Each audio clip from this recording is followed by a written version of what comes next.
how much more potential for sales and hours it is, especially for the technician, especially if they're on some kind of bonus incentive. Just look at the bigger picture. I think a lot of shop owners are afraid of it coming across as, look at me, look at me, look at me. And no, it doesn't have to be like that. It can actually just be, just talk up the Land Conservancy and the value that it have and the purpose of it. And, that'll communicate what needs to be communicated. I'm Brad Herlock. Welcome to the Garage Grit Podcast. And I'm also one of the owners of AA Shop Marketing, a digital marketing company for auto repair shops. And this podcast, the Garage Grit Podcast, all of the episodes, including this one, it's about trying to hearing stories of other shop owners, hearing where they're at, hearing where they're going, and learning from each other just by sharing these stories with each other. And so if you're trying to grow your shop, if you're trying to improve your situation, then this is the right podcast for you. You're listening to even the right episode. And so keep listening. But if you're not, and you're just kind of just hanging out and just enjoying a couple green dollar bills in your back pocket with your shop, and you're happy with where you're at, then this might not be the right way to spend your time. But you are trying to grow, then keep listening. And again, welcome to the Garage Grit Podcast. Make sure that you subscribe and like so that you're getting all the episodes. It's been a long time that we've been dropping every Tuesday and Thursday episodes. So stay tuned and check it out. All right. But here I have with me Joe from Mike's Cars. And, on my cell phone, actually, Joe, it says Joey. And I think I've asked you this about I'm not sure. Are you sure of your first name? Do you go by Joe or Joey? It doesn't really matter. Oh, come on. What do sometimes wife call it just kind of depends, like who it is. So your mother calls you Joey. Okay. Everybody here calls me Joey. All right. Like other business people call me Joe. Okay. I like Joey because it makes me feel younger. All right. You know what I mean? So, is it working? Are you starting to feel old? yeah. I really am. Okay. All right. All right. So why don't you tell us a little bit about your shop? We've been in business for about 40 years. It is a third generation. The first owner was the original owner, clearly. The second owner was his daughter and her husband. And then I took over in end October. Have 3 technicians, a service advisor, and a customer service rep. I just hired a service advisor. He starts in 2 weeks. We do about 50, 55 cars a week. About $600 repair order value. Okay. We do well. It's happy. It's a family. So you're in Gettysburg, Pennsylvania. Gettysburg. And, my mind goes to, and it's in part because I'm a little bit of a history buff, but my dad is very much a Civil War history buff. And so, I don't know. I wonder if the rest of the country, go 20 states, 10 states to the west, do they even think of Gettysburg as a tourist area? But here, I'm also from Pennsylvania. I do.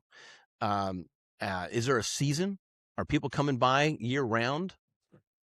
Memorial Day through probably the beginning of November is the busiest. Okay. But the summer months are packed. Okay. Packed. And how long are they staying for? Well, usually about a week. They stay for a full week. I guess it kind of depends on if it's a family or just an older couple. But we've seen people up a week, and usually when they're here for a week, their car's here. So, yeah. Right. Sometimes they have to. Right. Interesting. And so, because it's not a fly-in destination, it's a drive-in destination. And yes. So, they just finished a long drive, and that's actually potentially an opportunity for you. Mm-hmm. And so, okay. Now, with that, and I would think that it's more older couples than families, but how much of a mix is it? Probably more older people. This isn't like the kids. I don't know what the kids are really going to get out of it unless they're, like a history buffs or they're maybe in their teenage years. Just to get that opportunity to come and see history.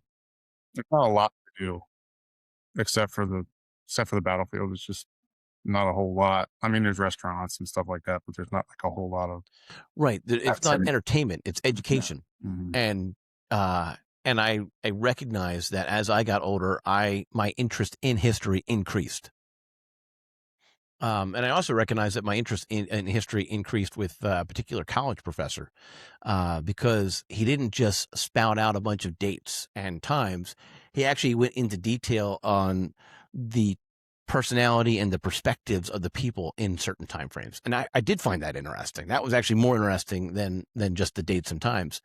But yeah, so it doesn't surprise me that it's more older couples, coming in for.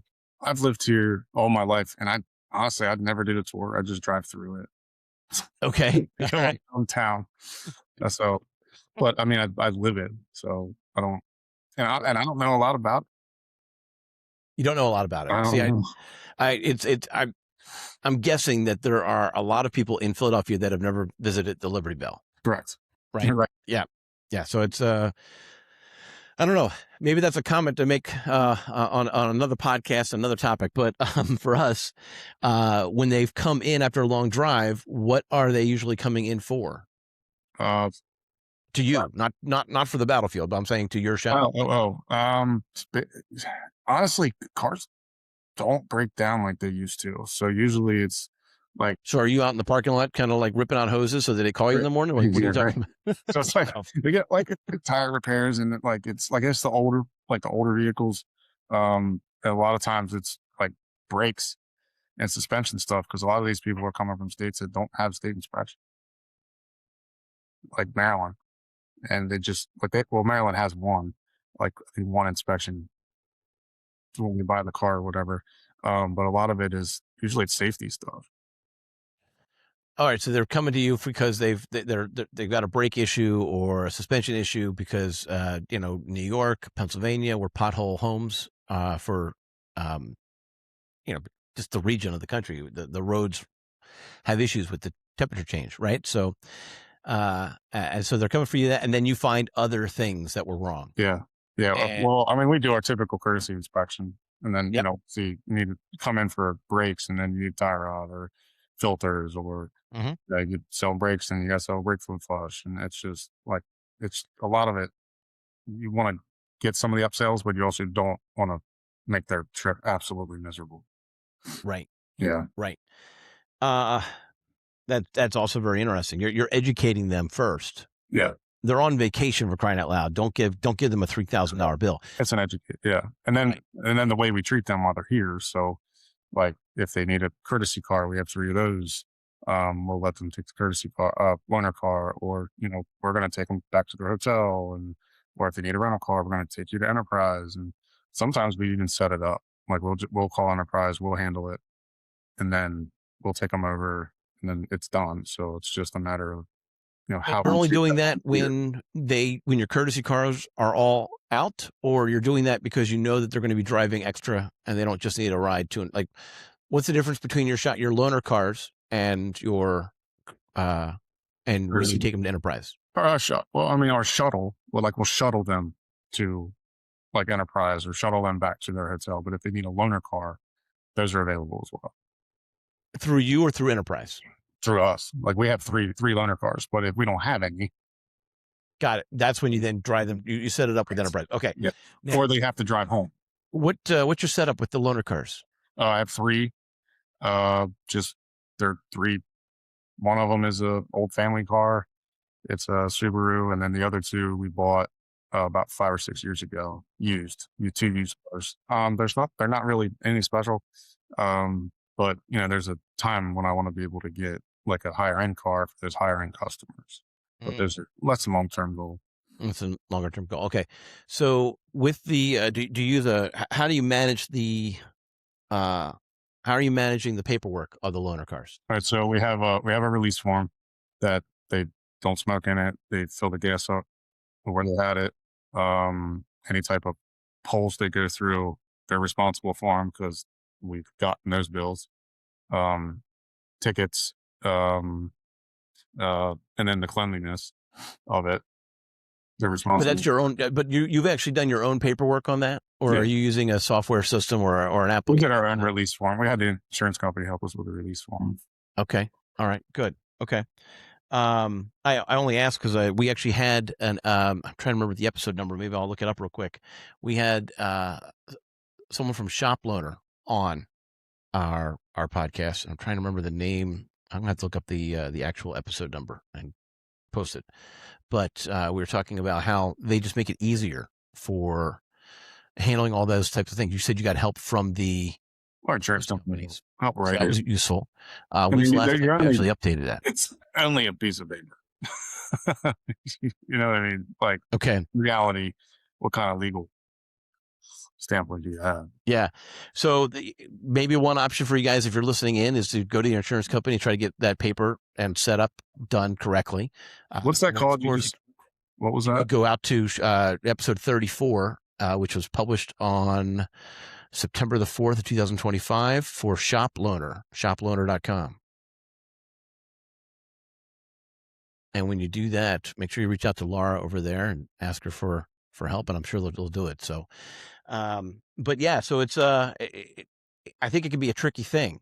I think I love the idea of having courtesy cars, but I recognize that I know that there are some shops that actually have set up entirely separate LLCs, and that they're actually renting from the LLC. I guess some of them are renting back to the shop, and some of them are actually renting directly to the customer. They set up like their own rental program, and they just made it, like some of them actually have turned a profit just by doing the rentals. And so, and I think that now that I think about that, that reminds me of another episode that we had. I think it was December of 2024. Yeah, we don't charge for them to use them. We just let them use them. We also keep up, like, we don't give them to people who are just here for oil changes. Like, they're more set aside for the bigger jobs, emergency situations, and that sort of thing. Okay. All right. Yeah, if you want to listen to, I just looked it up. It was episode 13. That was December of 2024, where we actually had 3 different shop owners talking about shuttles versus rentals versus setting up an entire company just for that. So plenty of ideas there.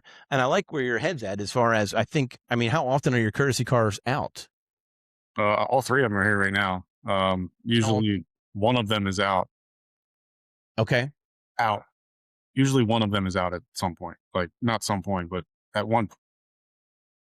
I guess what I'm asking is do you have more capacity? Like, could it be used? Is there a higher level of utilization? Could it be used more often, or is it usually maxed out currently? And it sounds like you could actually push it a little more. I could, yeah. But then again, if it's out for like an oil change or something, I got a customer who comes in and like desperately needs one, right, emergency situation, it's out for an oil change.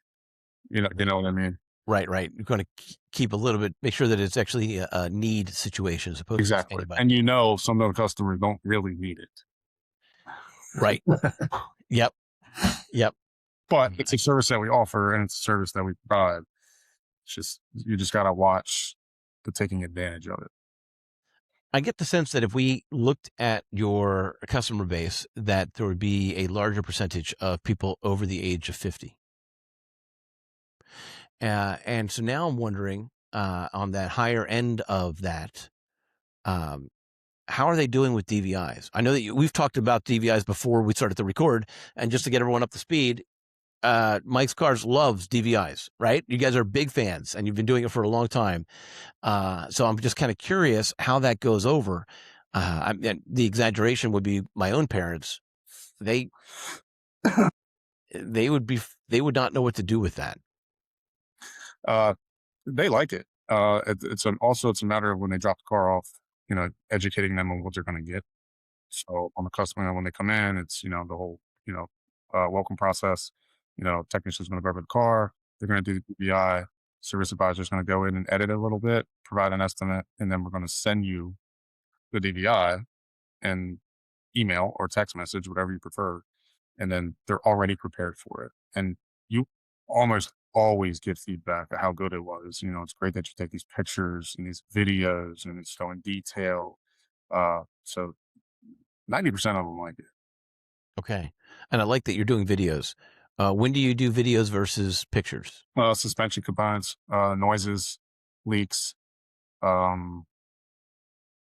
If the car, like an exhaust system, so you have a leak, You know, a lot of times it's not only for the customer, it's for the service advisor as well. So you're taking that video from front to back and just kind of showing them, here's the leak. And you say that this is, you know, your tailpipe gasket's leaking. And then you come up and here's your muffler, it's leaking. And then it's also good for the advisor because they can kind of see what it looks like. Okay. So it's easier for them to explain it. You've been with the shop for a long time. Before you purchased it, most recently, you were with basically behind scenes running the shop in a lot of ways, right? Is that how long were you at the shop? How long have you been there? I started in 2002. I was 18 years old. Okay, got it. And so don't, number one, don't feel old. All right. No more feeling old, Joey. All right. Number one, you just told, I did the math there. No more feeling old. Number two, no, seriously though, so you were at the shop pre-DVI. You weren't doing DVI. Yeah, DVI is 2002, right? And then you watched it start to become a thing. And talk to me about the adoption of the DVIs. Because I was talking to a shop recently who they don't do DVIs. They don't do them at all right now. And they're trying to get their team to do them. And it's like pulling teeth or pulling hair or both, different directions. And so do you recall what that was like? Trying to get people to in your team to start doing the DVIs? It wasn't bad because it was three of us, and it was me, younger, and another guy who was younger, and then a guy's probably 20 years older than us. He's kind of struggled with it, but you know, me and the other guy were like, "This is great. It's technology. Like, it's so much easier. I don't have to write anymore. You know, I don't have to go back and forth with the advisor and ask questions and come back and I want to show you something. There's a whole lot of less interruptions." I guess one of the big things is encouraging them how much more potential for sales and hours it is, especially for the technician, especially if they're on some kind of bonus incentive. Just look at the bigger picture. Like just look at the possibilities of, you know, their return on investment, their investment to actually use it. So if they're getting paid straight hourly, they're not going to care. But if they get paid with a combination or a hybrid type or even just a flat rate type scenario, they might care because they might actually help show out the exhaust leak, and now there's another job that they are tacking on to the oil change. And I was flat rate and I loved it. Now there's huge learning curve because we all had to learn it and the whole process and how tiles are moved and, you know, getting used to the tablet and then in the program. And then in the beginning, the program wasn't that great, but they've evolved so much, you know, it's great now. Whereas in the past, it was a little frustrating. Okay. Because it's an app. I mean, yeah, no, I get that. Finding the tablet works the best. Well, and that's that's about the only thing that, so the app works best on a tablet over a cell phone. Not necessarily. Okay. But I also don't want to make people use their cell phones. That was going to be my follow-up question. So I've got shop owners who, like, they have a rule. Your personal phone goes in the drawer and stays in the drawer so that you can be here at the shop, not distracted by messages from the girlfriend or whatnot that your wife doesn't want to find out about.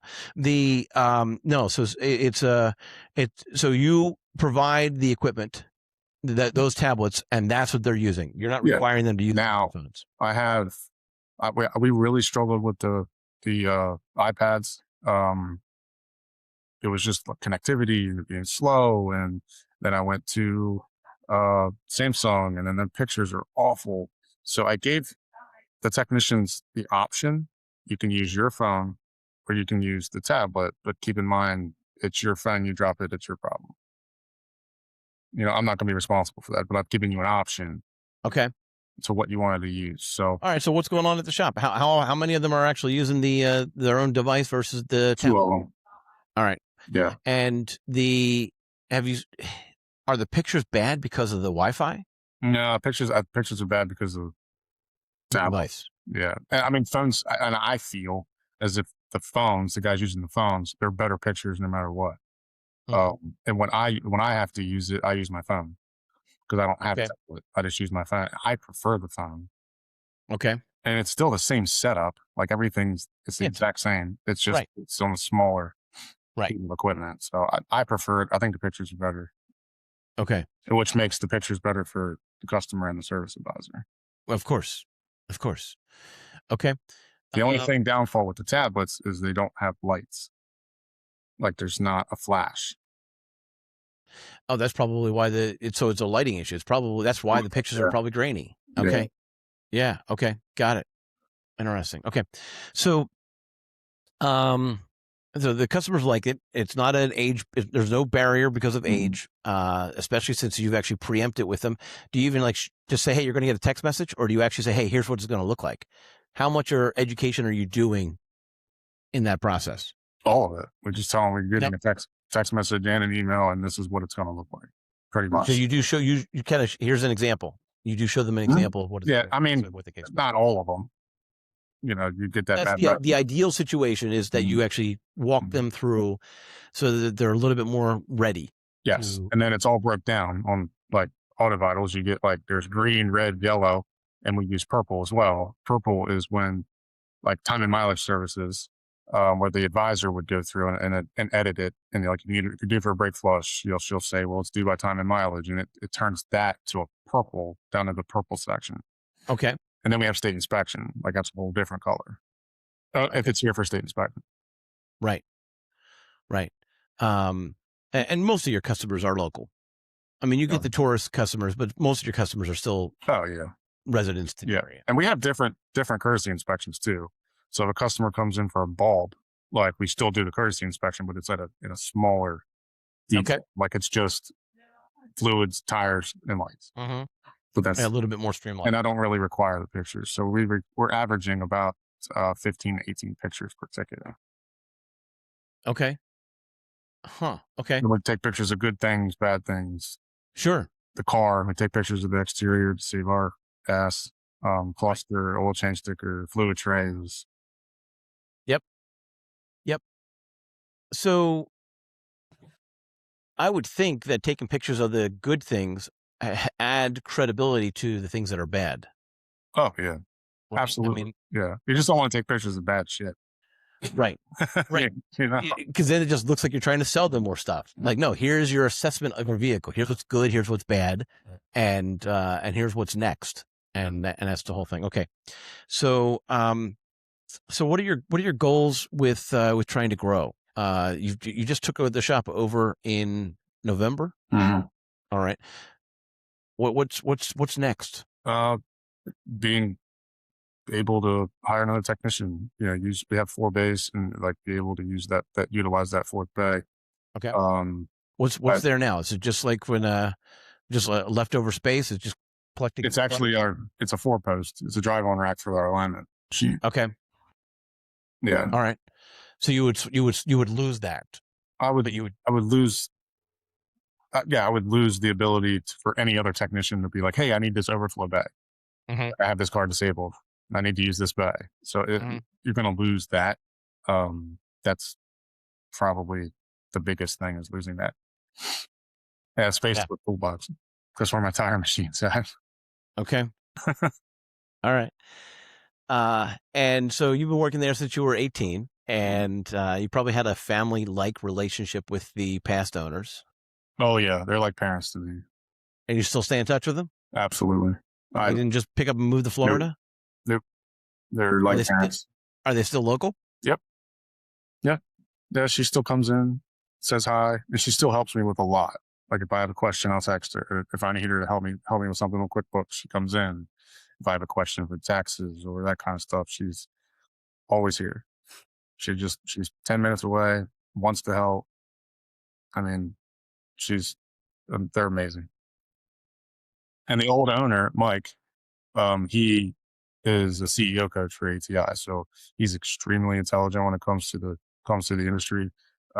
Gives me great advice. Again, like I mean, they paid for my first apartment. They gave me my deposit, security deposit. Nice. I did that, and then hey, when I moved out, I said, "Oh, here's your security deposit." They said, "Oh no, you can keep it." I said, "Okay, that's great." Nice. Here's a No, it was bonus. his. Nice. It was his idea. I got married in 2000. Shit, 2004. I had Okay. issues with family, and like my stepmom didn't want to do family pictures because she was a bitch, and then Mm. the so I was venting to him about it. And he said, "Why don't you just go to Vegas?" I said, "That's a great idea." And he gave me some money to go, and it was there's those two are absolutely amazing. I wouldn't be here if it not here. I mean, here in this building, if it No, wasn't, I understand what I you would meant. have stayed. Yeah. These two have been Well, incredible. I I feel like that's a huge example. So kudos to them for kind of showing the way on that. But I like I like that I get to hear from you who has been poured into, right? Like that's what happened. They poured into you. They believed in you. They helped you beyond the shop, behind the four walls of the shop. And that's why you're here in this Yeah, spot. So that's a fun testimony. yeah. That's great. It's huge with like and personal advice and like that was just Yeah. it's amazing. So how many years ago did you get married? 2004, so do the math. 20. Oh, it's been a little bit. Yeah. Okay. All right. Mm. And do you have any trouble remembering the date you got married? Sometimes. So it's January 4th, 5th. I don't Something know. like that. Yeah. Yeah. Okay. All right. Well, oh wait, it recently happened then. So Yeah. okay. All right. What do you guys do for this anniversary? Shit. I don't think we did we didn't do anything. Last year we went back to Vegas, Okay. celebrate our 20th. Okay. Got it. We went back there and celebrated because we love it out there. Okay. I bought a All fucking right. timeshare. So I had I thought I had a foolproof plan. I actually had a flask engraved with the dates that I knew I needed to remember. So the date of our first date, right? My wife and I's first date, the date that we, our wedding date, her birthday, those types of things. And I put it on this flask. I didn't, I don't know. I didn't plan that completely through. I stopped drinking 10 years ago. So the flask is just getting dust. But I guess I can still reference those dates if I needed to, but it doesn't get used. But anyway, so there's that. Anyway, so back to your shop. Have you gone through any new hires? You've only been at running the ship now for about 3 or 4 months. Have you had to hire any people yet? I just hired a service advisor. He You did starts mention that, yes. on the 16th. So talk to me about that. Talk to me about that hiring process. What did that look like? That one was easy. So he came in. He's actually a customer of ours, and he's actually a good friend of one of my technicians.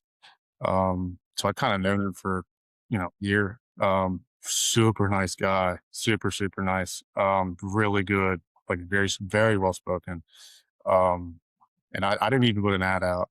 He's like, I told him in October that I'd like to talk to him in December. So in January, I talked to him, and he came in for an interview. My advisor sat with me. Ultimately, it was like I needed her help as well. I've known her for 20 years. She's been here for 20 years. Um, Wait, your primary advisor. This is an additional. Okay, go ahead. Keep going. Okay. Sat with him. We really liked him. We talked after he left. Invited him back to sit with us for a couple hours. Hung out with us for 3 or 4 hours. Just he shadowed what she did and kind of met everybody. And then last Friday I offered him the job. So, and then I hired, we hired my master tech year and a half ago. We went through a company, an amazing company to get him. Um, and then I just recently signed up with them again to hire another technician. I have my C-Tech is actually going in the military. So I can't be mad at him. So, No. so I'm using this you can't. company. This company helps with weeding out people like And- Indeed and everything like that. It and- really helps. And what's the name of the company again? Auto Shop Media. Okay. They're All right. phenomenal. Nice. They'll do a video. I send them pictures. I do a video next week, just introducing. Here's what we offer. Here's what we're looking for. Please come join our team. And they're really good outcome. That's how we ended up with Nice. our master tech. So Okay. All right. Good. I mean, there's an All right. expense to it, but Well, of course there is. Even beyond the ad cost, right. there I needs, mean, if you think about it, Indeed yeah. is a couple $100 a week, Right. and then that's the only thing you get. Whereas these people will do all of it. Okay. They'll do So it Facebook. is also on Indeed, but it's also on social media and potentially other platforms as well. Got it. Okay. And all right. Well, good. And so, yeah, I don't look forward for you for that process, but it sounds like you've got a little bit easier path than some others have It's experienced. been, So that's good. I had some turnaround technician wise here in the past 3 years. And it was pretty hard to find somebody Yeah. who wanted to work. Is that one of the things? Well, yeah, that's a whole nother conversation. But Yeah, is that a hours about that. is that one of the things that's changed? So you started out as a C level, now then you became an A level, and then you became basically the shop foreman that was kind of running the shop. Now you're the owner. Where was the biggest going from foreman or shop manager to owner? What were some of the things that were kind of like, whoa, Leadership. overwhelming? Leadership is hard. Okay. That was where I struggled the most.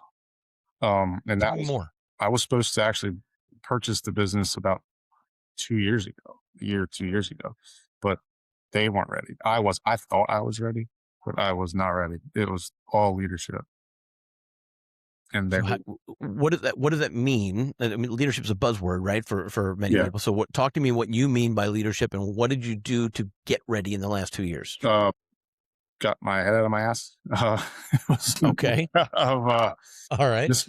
A lot of it is leading by example, and I did not lead by example. It was my attitude. It was the shit I said. It was the shit I did outside the shop.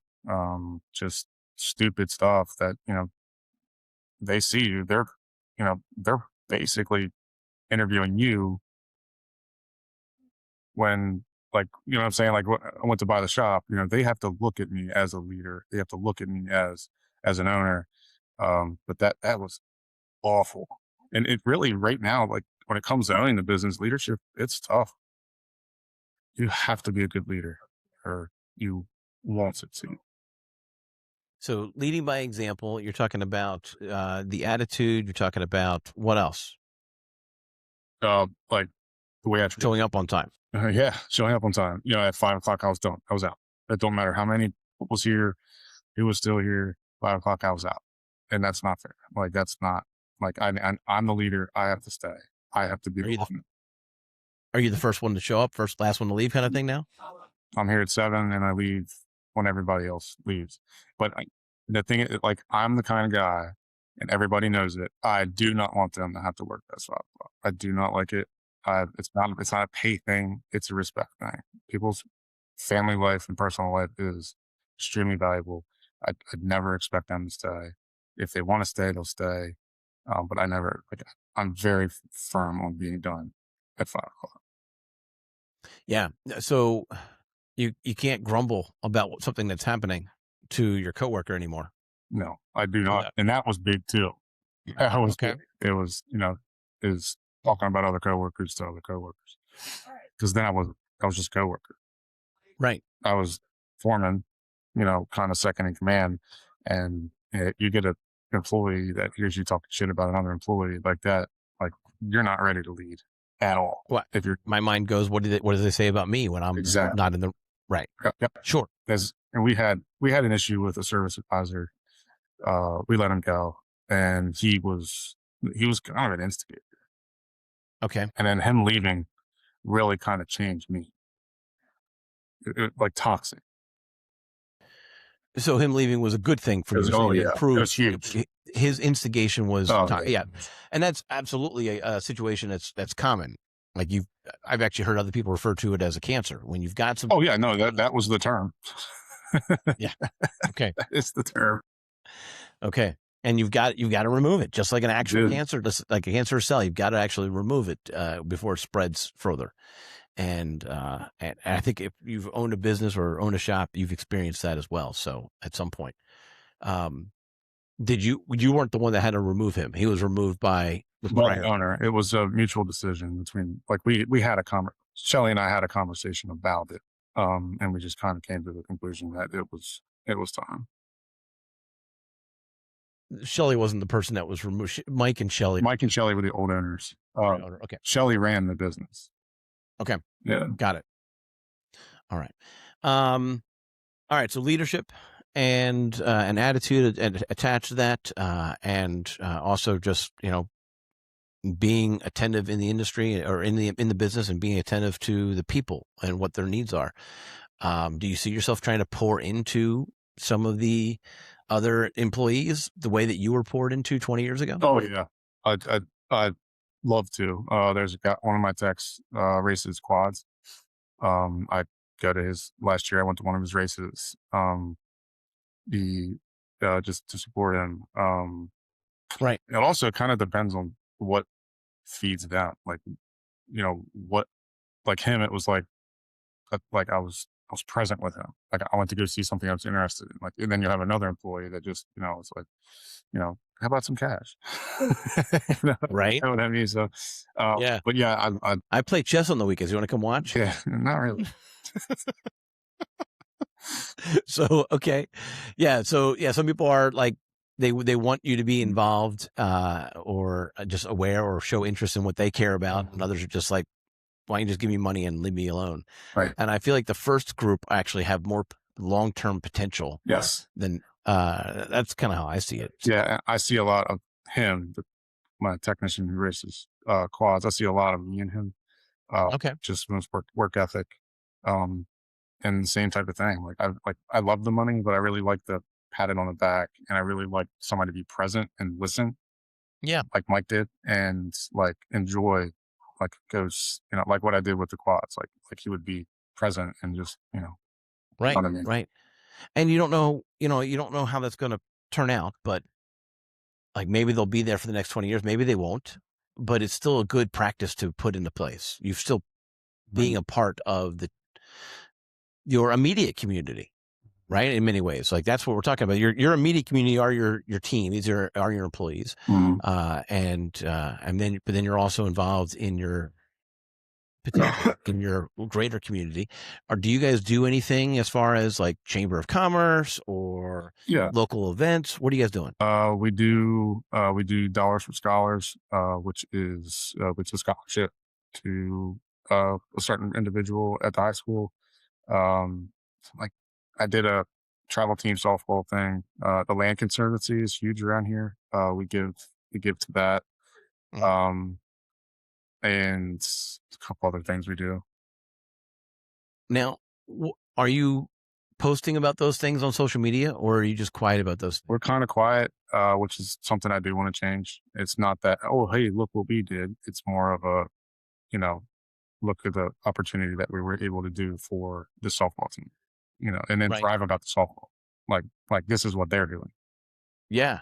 And I think that's actually the key. I Yeah. mean, those who are afraid of it to being, I think a lot of shop owners are afraid of it coming across as, look at me, look at me, look at me. And no, it doesn't have to be like that. It can actually just talk up the Land Conservancy and the value that it have and the purpose of it. And, that'll communicate what needs to be communicated, right? Talk about the wins, or the losses of the softball team. Talk about, those. And I think that'll go far. I think that'll actually, I mean, in the case of like of a sports team, depending on the age group, you could even like talk about certain families that are a part of the team, or actually, regardless of the age group, talk about the coach. My goodness, a lot of times those guys are volunteering and Right. Yeah, I did. volunteering for jobs that I don't want to do. No, Right. no, I did Right. for you. So, yeah. So, yeah. My goodness, I would not want to have that spot. Watch now that I've said that, like within the next 6 months, I'm going to be dragged into a coaching situation. Yep. But I'm going to talk about pulling teeth and pulling hair. They're going to be have me dragged over there. I'm going to avoid that. But Yeah, avoid it. anyway, Don't get have you sucked in. coached ever? Yes, I coached. I was actually the vice president of the local little league when my daughter was playing baseball, right? And I coached two teams. I kind of followed her up, and then we left. there, and then we went to another local organization for softball, and I helped coach there. But she got out of it, so I got out of it. She actually dances, so she went from softball to dance, and I'm not coaching that. That's for No? Come no, on. Oh, is Mike's Cars out there? no, I'm doing the so, that'd be funny. yeah, So all right. Um uh yeah, I can't even imagine. If you're a coach out there for little league guys and girls, thank you. yeah. Seriously. Good for you, I appreciate all that you're doing, and that you're filling a role that I don't want to fill. So no, thank you for that. and parents, they're the worst. That's what I would figure.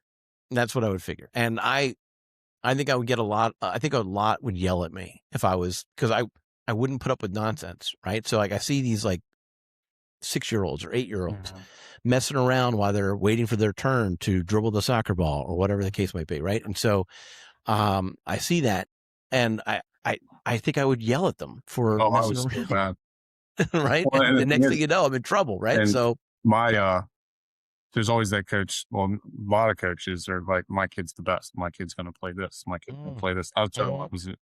I bought her in the outfield. Did you? Well, that's why she didn't keep playing. Right. She's so okay. That's funny. Okay. Let's get back to the shop. But I think it's good that you're also involved in the community, and that you're going to be making a shift as far as your social media to try to point out to people that you're also part of the community, right? You're also part of maybe even the history with the Lands Conservancy type things. Okay. All right. Well, so we talked about DVIs. We've talked about being involved in the community. We talked a little bit about things that have changed now that you are the top dog there. And we talked about leadership in that regard. What else was a significant change for you? Like, holy crap, I have to do what now that you're the owner? Surprise, do this. So the biggest thing in the beginning was, oh shit, what did I forget to do? Oh shit, like, what did I forget to pay? What did I forget to do this?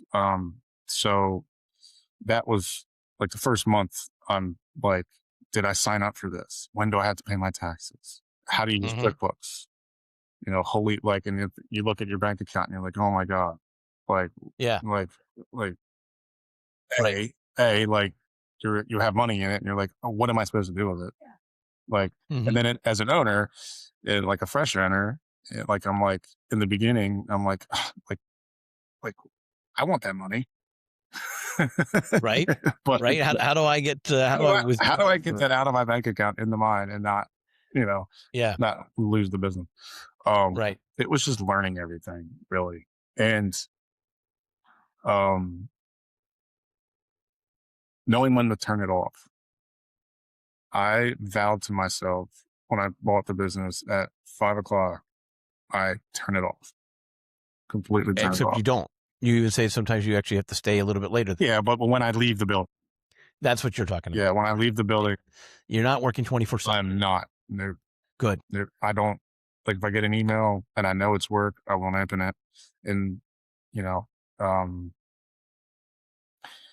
like QuickBooks, and like I won't even take my computer home. I won't open it up. I won't open up Psychmetric. I won't open up any of it. Like I turn it off.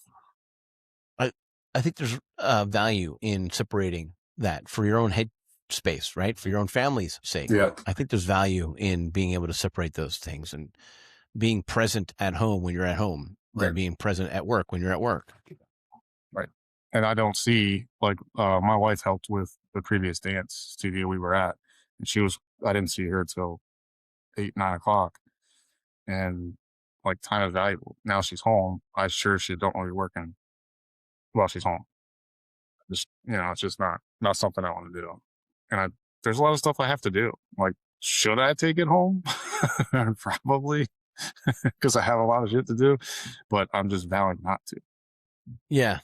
Yeah. All right. Well, so I don't know. I mean, do you think maybe what you'll do is once a month you'll work a Saturday just to try to play catch up? Yeah. I the other week I came in, and I had to actually work on my truck, and then I sat down at my desk, and like I did the reconcile on my bank accounts. Like, that's a good time to do it. Like I did that. Yep. but it's easy. Like I don't some stuff. If I have to do it, I have to do it. I'd just rather not. Yeah. Well, I can appreciate that. And I like the guardrails that you've got in place, and I hope that you're able to keep them in place Me and too. or maybe adjust them as needed, but Yeah. keep guardrails. Oh, yeah, absolutely. If I absolutely have Right. to do it, I will. Sure. And I think also it might be a matter of making sure that you're making the best use of your time, throughout the day. And so I'm very thankful and grateful that you're here on this podcast, taking the time, even though you've got a million other things going on. But I'm appreciative because again, we're sharing as many stories as possible out there, right? To try to help as many as many shops as possible. That's what this podcast is all about. So I appreciate that. All right, so we've got the big changes. You're part of an ATI program. Are you planning on going out to their conference, their annual event? I was going to this year. It's like I'm going to budget it next year because there's a huge expense to it. But Sure. I'm definitely going next year for sure. I hear awesome stories about the experience. Just that this year I just not. Are you a part of a 20 group? Yes. I was in a Profiteers group for a while. I've been pulled from that one, and I'm about to start another group, an ownership group. Yeah. Okay. Those connections are where it's at. Yeah. Oh yeah. How so? Well, you meet people that deal with the same shit you deal with, Right. and the same problems, and then So- you meet and they're friends. Like they're friends Okay. now. So it's it's just the connections. And So you're staying in touch with the last 20 group people. Some of them, yeah. Okay. Yeah. And the new 20 group, when does it start for you? It should be next month. Okay.